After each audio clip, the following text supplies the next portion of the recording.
Savez-vous qu'il va y avoir prochainement des élections européennes? Non, je savais pas. Pensez-vous aller voter? Non, pas du tout. Avez-vous l'intention d'aller voter? Moi personnellement? Écoutez, je pense pas que je vais aller voter pour les européennes, non, je ne pense pas. Ah non, non, la politique, c'est net. Que reprochez-vous à l'Europe? Manque de cohésion entre tous les pays, qui à mon avis auront beaucoup de difficultés à s'entendre. Il y a la montée des nationalismes et tout ça. Je pense que ça va pas durer très longtemps. Sur les européennes? Ouais. Sometimes you fly around me and I'm feeling so quiet and peaceful. Bonjour. Vous savez qu'il va y avoir des élections européennes? Non. Je suis contre cette construction européenne qui est supranationale et qui confisque la souveraineté populaire et la souveraineté nationale. Vive l'Europe! Je pense que c'est une mascarade, je pense qu'il y a une minorité de gens qui dirigent l'Europe et que les élus sont là pour dire oui à tout. L'Union européenne, mais je m'en fous complètement, pour ou contre, c'est que les banques. C'est que les banques, mais mettez-vous ça dans la tête, c'est que les banques. How I can hear those precious things you can hear, those precious vibes I can feel. Nous sommes ici dans l'enceinte du Parlement européen où nous avons décidé d'interviewer un certain nombre de parlementaires européens. L'objectif, c'est tout simplement de faire comprendre aux citoyens français l'intérêt du vote du 25 mai prochain. Ce que nous souhaitons montrer, c'est la nécessité d'Europe.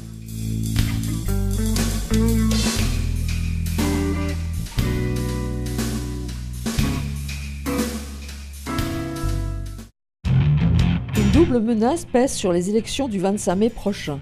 Une abstention record et un risque de progression des votes contre l'Europe. Le projet européen se trouve en effet à un tournant. Il est contesté par une partie de l'opinion publique.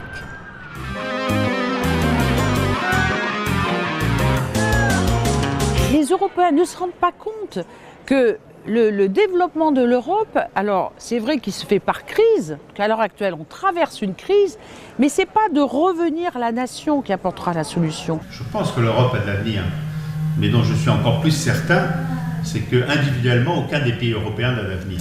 Il faut adapter l'Europe à la mondialisation de l'économie, en renforçant sa puissance, sa dimension démocratique, en mobilisant ses ressources financières et intellectuelles considérables.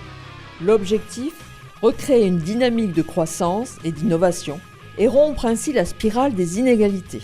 Entrez dans le débat, faites en sorte, par votre vote, que l'Union européenne évolue. Plus que jamais, il faut que l'Europe progresse, l'Europe s'intègre, s'harmonise et fasse un front commun vis-à-vis des défis de la mondialisation. Face aux contraintes mondiales, qui sont des contraintes logiques, face aux BRIC, Brésil, Chine, Inde, j'en passe, à la puissance américaine, la puissance russe, on la voit encore aujourd'hui, ces derniers temps, le fait que l'Union européenne ne soit pas en capacité d'une politique industrielle commune, d'une politique étrangère commune, d'une politique de défense commune, rend le pouvoir de l'Union européenne extrêmement faible. On le voit malheureusement tous les jours. Quel est le rôle du Parlement européen au sein des institutions européennes ? Le Parlement européen, c'est le représentant du peuple européen, des 500 millions d'Européens que nous sommes dans les 28 États membres. Et son rôle essentiel, c'est justement de protéger les citoyens. Nous, citoyens européens, nous élisons nos députés directement au suffrage universel tous les 5 ans. Les députés européens siègent non par nationalité, mais par affinité politique. Leur autorité ne cesse de s'accroître en même temps que les pouvoirs du Parlement. Le Parlement, symbole démocratique pour tous les Européens, est aujourd'hui un lieu de décision essentiel. La circonscription sur laquelle, par exemple, j'ai la responsabilité de représenter un morceau de France au Parlement européen, elle fait par exemple 8,5 millions d'habitants, 18 départements, 5 régions administratives, donc c'est un défi redoutable. Les députés européens examinent et adoptent les actes législatifs et le budget de l'Union en accord avec les membres du Conseil. Le Parlement européen joue un rôle crucial dans le système de décision européen. Pourquoi ? Parce que la Commission européenne ne décide rien, c'est le Parlement européen et le Conseil qui décident ensemble sur les propositions de la Commission et dans des domaines majeurs. Nos parlementaires jouent un rôle central dans l'investiture de la Commission européenne. Ils exercent un contrôle sur les activités de la Commission et garantissent ainsi son bon fonctionnement. Et cette année, une grande nouveauté, votre bulletin permettra également de choisir un nouveau président pour la Commission. Si le Parlement n'est pas satisfait de la Commission, il peut la contraindre à la démission.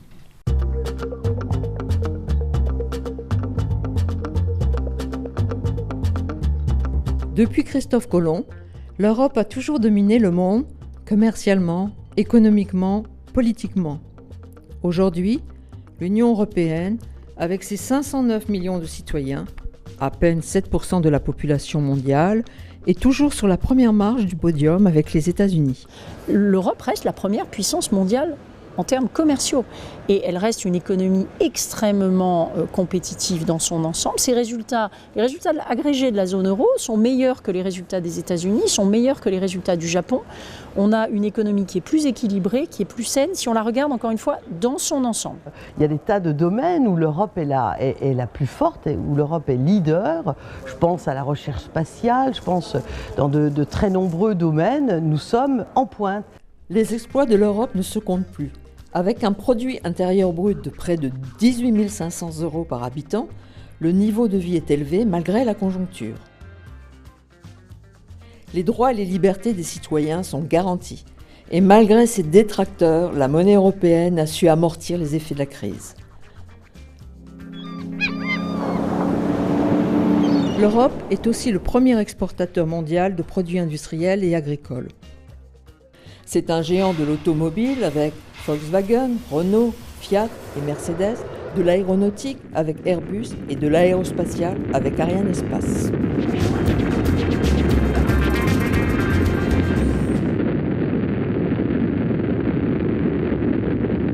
Nous, les Européens, sommes confrontés à de nombreux défis. Le changement climatique et la dépendance énergétique extérieure, l'instabilité de nos voisins au-delà des frontières de l'Union, ou encore la menace terroriste. L'Europe connaît également un vieillissement préoccupant de sa population. Et sur le plan économique, nous devons faire face depuis 2008 à la plus grave crise économique rencontrée depuis la Deuxième Guerre mondiale. 26 millions d'entre nous sont au chômage et 1 Européen sur 4 est menacé de pauvreté ou d'exclusion sociale.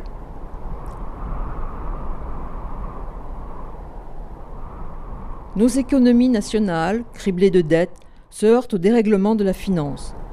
La crise, l'austérité, mais aussi la flexibilisation du marché du travail figurent parmi les causes principales de l'aggravation de la situation.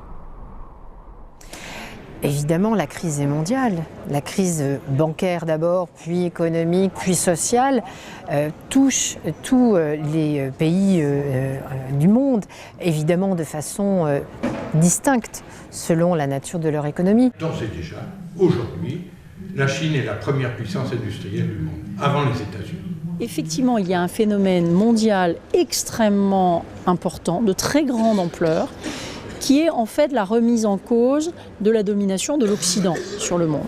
Et la montée en puissance de pays qui sont infiniment plus grands que nous, disposant de ressources naturelles supérieures. Je pense à des pays comme la Russie, la Chine, le Brésil. Sur la scène internationale, alors que nos concurrents directs ont un seul capitaine, Barack Obama, Xi Jinping ou Vladimir Poutine, nous, Européens, continuons à être gouvernés par 28 chefs d'État. Avec de tels adversaires, l'Europe réussira-t-elle malgré tout à préserver son leadership ? Rien n'est moins sûr. Sur le plan politique, on assiste à la montée d'un sentiment anti-européen et les Européens les plus pessimistes veulent quitter l'euro et certains l'Union européenne elle-même.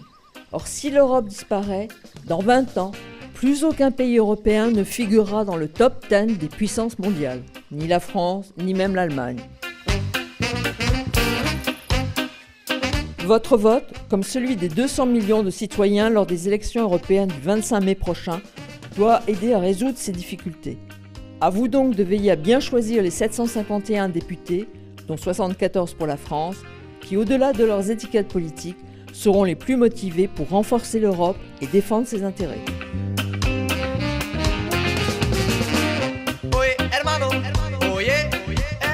Malgré la crise, l'Europe reste encore une grande puissance exportatrice. Mais dans de nombreux secteurs, elle est de moins en moins compétitive.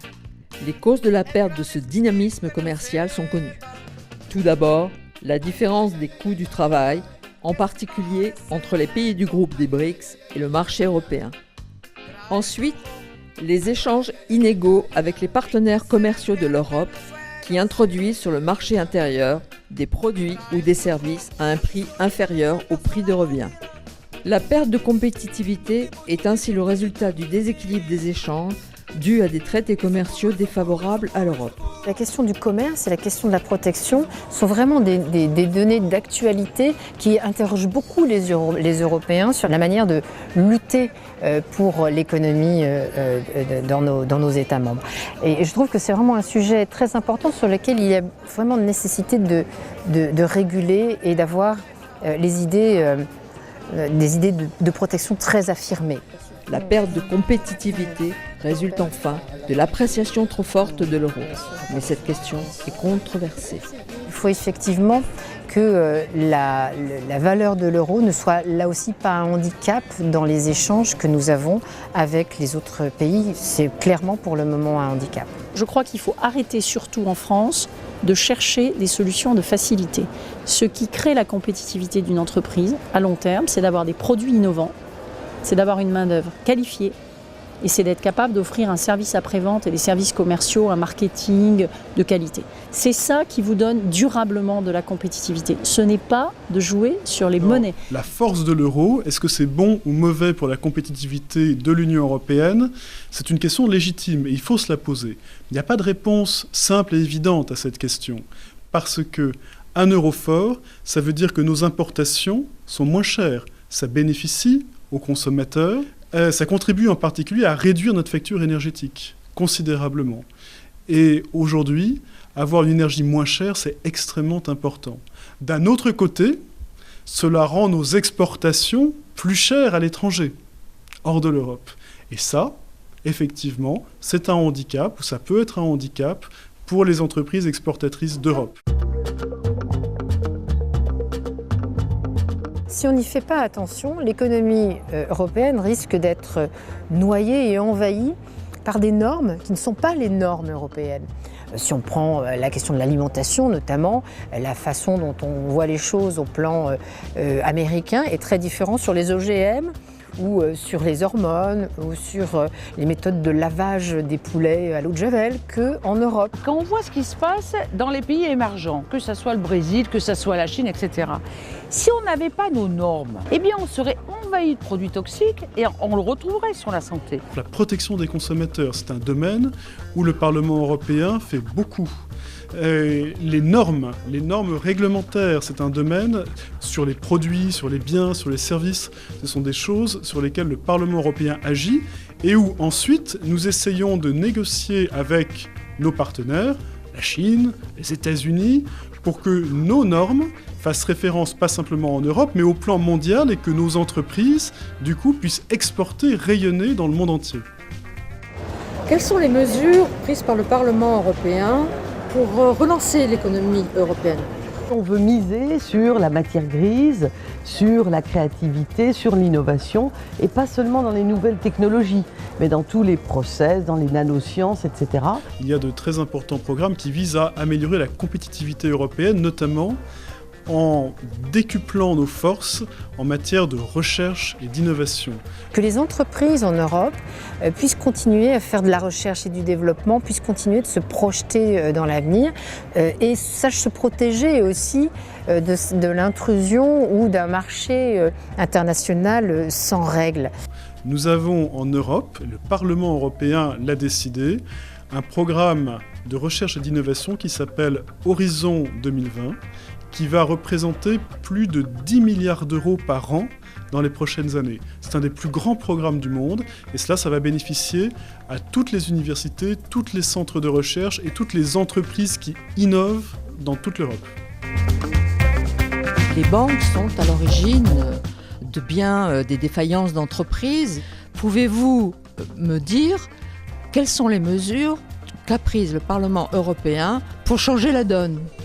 Avec la Commission européenne, le Parlement européen a fait beaucoup, pour deux choses en particulier. D'abord, pour réguler, sécuriser le secteur bancaire, pour établir des règles qui s'imposent à tous les pays de l'Union européenne, pas simplement d'ailleurs la zone euro, pour que les banques soient plus sûres.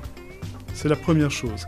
La deuxième chose, le Parlement européen a accepté et fait voter des programmes très importants pour améliorer l'accès au financement bancaire, pour permettre aux PME d'avoir accès au financement. Via des budgets européens, on prend en charge une partie du risque du prêt à une PME pour permettre à ces PME d'avoir accès au crédit.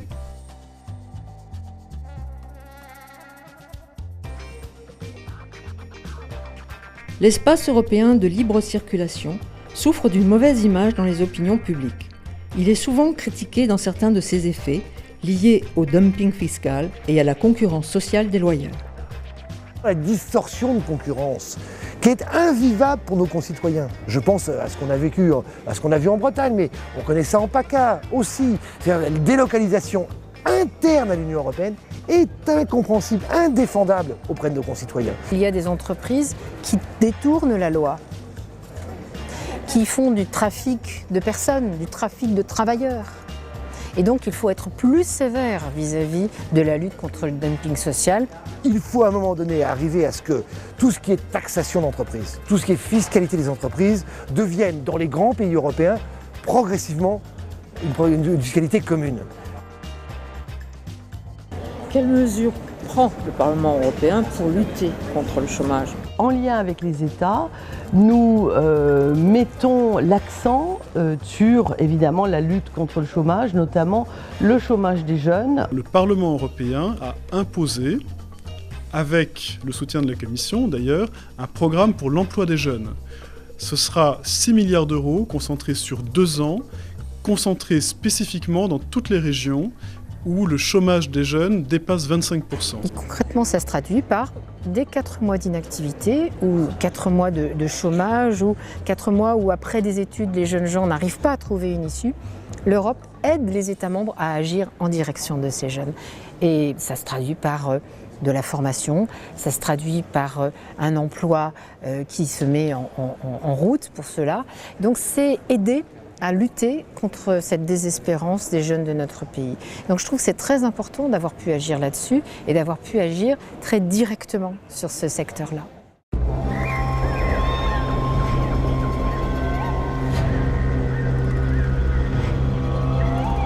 L'Europe a fait avancer énormément sur tout ce qui touche à l'environnement. C'est l'Europe qui a eu les objectifs les plus ambitieux en matière de réchauffement de la planète. L'Europe a fixé des niveaux qu'aucun État en dehors du périmètre européen n'a fixé. Donc ça veut dire que l'ambition est forte. Ce qui est important maintenant, c'est d'atteindre ces objectifs. Le Parlement, contre l'avis de la Commission, est parti en guerre contre les 28 États européens. Pour lui, 3 objectifs contraignants sont à atteindre à l'horizon 2030. La réduction de 40% des émissions de CO2, l'augmentation de 30% de la part des énergies renouvelables, la réduction des importations d'énergie en utilisant plus efficacement les ressources de l'Union européenne. L'Europe a toujours été leader, si vous voulez, par rapport au réchauffement climatique. Si on n'est pas unis, comment on peut lutter par rapport aux États-Unis ? Il faut leur montrer que c'est l'Europe qui montre la voie. Donc l'Europe aide, et y compris financièrement. D'abord la recherche européenne en matière d'économie d'énergie, en matière d'énergie renouvelable. Par exemple, actuellement, nous finançons des programmes sur la transformation de l'électricité du solaire ou du photovoltaïque en hydrogène. Donc l'Europe investit dans la recherche. Mais l'Europe investit également dans les équipements. Et puis ce qui est important, c'est que l'Europe investit dans le transport de l'énergie.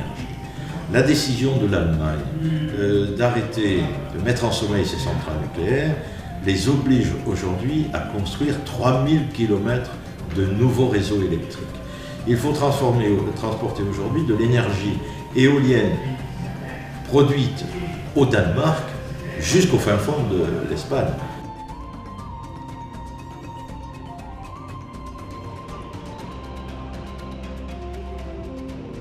Si j'ai un message à transmettre aux gens qui nous regardent, c'est de dire allez voter. Allez voter pour une Europe plus écologique, pour une Europe plus solidaire, pour une Europe plus sociale. Il y a énormément de choses à faire encore et ça dépendra de vous. L'Europe, c'est notre avenir, c'est notre présent et qu'il faut s'exprimer lors des élections du 25 mai. Ce sont des élections à un seul tour, il faut bien le redire. Ne pas aller voter, ça veut dire favoriser finalement ceux qui se mobilisent le plus. Et ceux qui se mobilisent le plus, c'est ceux qui sont contre. Donc j'aimerais que ceux qui sont en faveur de l'Europe, mais d'une certaine Europe, l'Europe qui protège, l'Europe dont on décide soi, se mobilisent pour venir voter et fassent en sorte qu'on change la donne.